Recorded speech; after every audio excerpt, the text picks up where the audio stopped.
નમસ્કાર, હું આદર્શ છું. વેલકમ ટુ આદર્શ education society. Standard 9th, Subject Science, Chapter 13, Why Do We Fall In? Dear students, today we discuss principles of treatment. So whenever we are not well, what are the steps taken in your family when you fall sick? Or have you ever thought why you sometimes feel better if you sleep for some time? So when does the treatment involve medicines? During the treatment times we are taking medicine, why? So these are the question arises.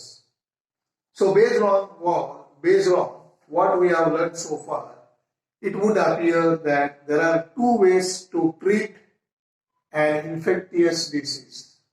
See, there are two ways to treat the infectious disease. One is reducing the effects of disease, and second one is killing the cause of disease. See, these are the two ways of infectious disease to treat the infectious disease. See, for the first, we provide treatment that will reduce the symptoms. So you know that whenever you are there, this is called as symptom-directed treatment. So you know that whenever you are not well, first what we will do, we will give the medicine or we will provide the treatment that will reduce the symptoms. The symptoms are usually what? Because of inflammation. Inflammation means a particular part swelling and paining us. For example, we can take medicines that bring down the fever to reduce the pain or lose motions. So we can take even the bed rest. To that we can conserve our energy. So you know that during the bed rest, the whatever the energy is saving, so that will be utilized for where it is required in the cells. That energy there you can utilize it. So this will enable us to have more of available to focus on anywhere healing or wounded. So like this. But what happens, you see, but this kind of symptom directed treatment by itself will not make the infecting microbe go away. Okay, this one only not possible. The disease will not be cured. So for that we need to kill off the microbes. So for that what only taking here or reducing the effects only will not occur. So we have to go for killing the cause of the disease also. So this method can cure the disease completely. Okay. So for that, how do we kill the microbes? One way is to use the medicines that kill the microbes. Okay, by taking the medicines can be done. So we have seen that earlier microbes then classified into different categories like viruses, bacteria, protozoa, and even fungi. So each of these groups of organisms will have some essential biochemical process. They are also having the life process which is peculiar to the group and not shared with the others. They have their groups. They are having the own particular ways. And these process may be pathways for the synthesis of new substances or respiration. See, they are all the lives, they are individual organisms. They are having their own ways or own ways of living. See, these pathways will not be used by us either. For example, is given our cells may make new substances by mechanism different from that using the bacteria. See, for example, whatever the medicines prepared for the bacteria, that will not work out for the viruses. So we have to find a drug that blocks the bacterial synthesis pathway without affecting our own. This is what is achieved by the antibiotics. So antibiotics are using to kill the bacteria. That we are familiar with that.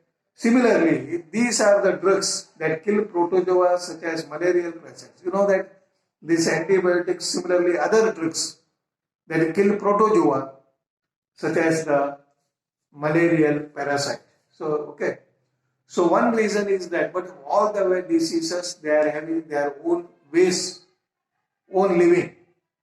So one reason that why making antiviral medicine is harder than making antibiotic medicines. So why is making medicines difficult? See, bacterial diseases medicines can make easier, but antiviral disease will be difficult. Why? Because these viruses have whenever enter the cells. So you know that whenever they are outside, they are the dead. So they will enter the living bodies and they will utilize their food and they use their machinery for their life process. So this means that there are relatively, so viruses will attack the body of the others. And there are relatively very few virus specific targets to aim. So despite this limitation, there are now, so apart from this, now viral drugs, for example, the drugs that keep HIV infection is under control. So only, even though the science is now able to find out the what we are saying, antiviral drugs. But this viral drugs finding is so difficult because they are outside, they are using the living bodies. Okay, so that is why this is the way of principle of prevention. So principles of treatment says there are two ways to infectious disease to treat. One is reducing the effects of the disease and another one is killing the cause of the disease. But dear students, principles of prevention will learn. So before that, okay, see what you have to think, the disease only not to enter. For that we are saying principles of prevention. There are three ways or there are three limitations and here. So all of what we have talked about so far deals that how to get rid of or how to get remove of an infection if someone who has the disease. But there are three limitations of this approach to dealing with the infectious disease. The first one is that once someone has a disease or once someone has got a disease, their body functions damaged. You know that, say, when someone is diseased, their body function is damaged and never recover completely. So he can't, or their bodies cannot be come back with completely recovery. And the second is that the treatment will take time. The second treatment requires some more time to remain confined to the bed. So there you know that which means that someone is suffering from the disease is likely to be bedridden, so means confined to the bed rest, and even if you go give the proper treatment. And the third one is that the person suffering from the infectious disease can become a source of spreading, can become a source from where the infection may spread to the other people. So from the here, it is a spreading from one person to the another. So this leads to the multiplication of above the difficulties. So it is because of such reasons that prevention of disease is better than their cure. So that is why prevention is better than the cure. So before disease entering only, we have to take a precaution. So what can be done? What can be done? How can we prevent diseases? There are two ways. One is general and another one is specific to each diseases. See, general ways of preventing infection is most likely or mostly related to the preventing the exposure. So you have to prevent the exposure, means whatever the showing or uncovered like this. How can we prevent the exposure to an infectious microbes? So what it can be done for the exposure? If we look at the means of their spreading, we can get some easy answers for that. Say for example, for airborne microbes. So you know that whenever some of the microbes from the air it passes.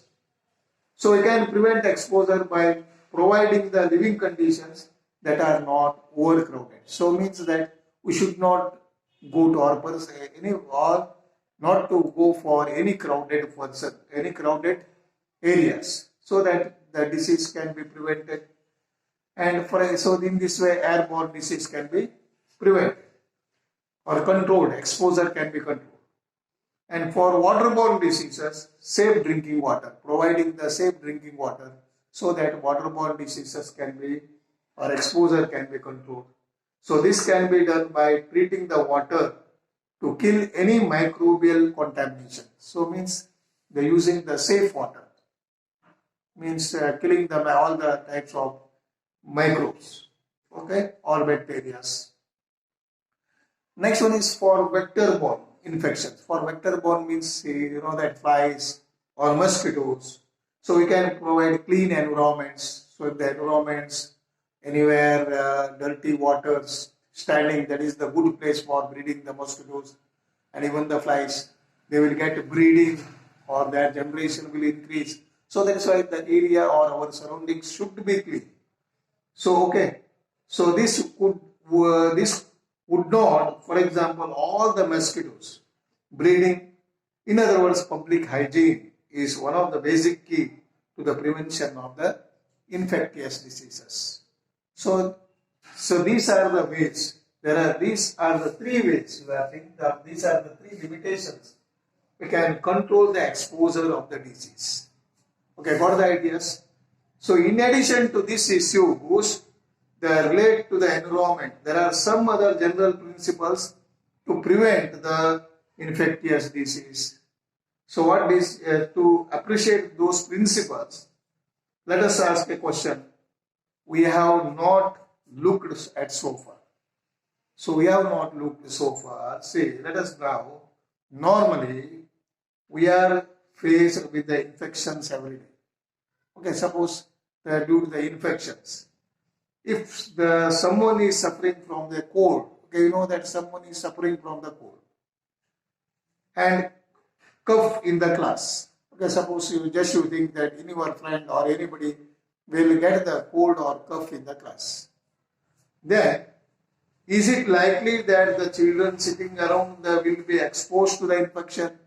Is it essential that, or is it necessary that all should get the infection?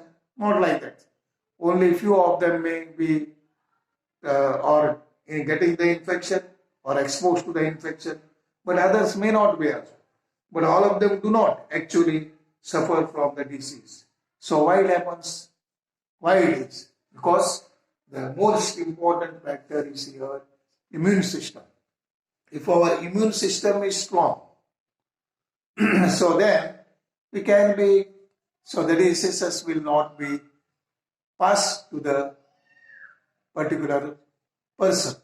So that is why we have to make immune system strong. Okay, dear students. So today what we have learned? Principles of treatment. So two ways to treat the infectious disease. One is reducing the effect of the disease, and second one is killing of the disease. And another one is principles of prevention. So better than before getting the disease, the prevention is better. 3 ways. So these are the 3 ways we have discussed. Okay, and never recover completely. Treatment requires sometimes remain confined to the bed. The person suffering from the infection disease can become a source of others. So this is all we have discussed today. And in the next video, we will discuss how can we improve or how we can make immune system strong and about the immunity system. Thank you. Bye-bye. Thank you for joining us.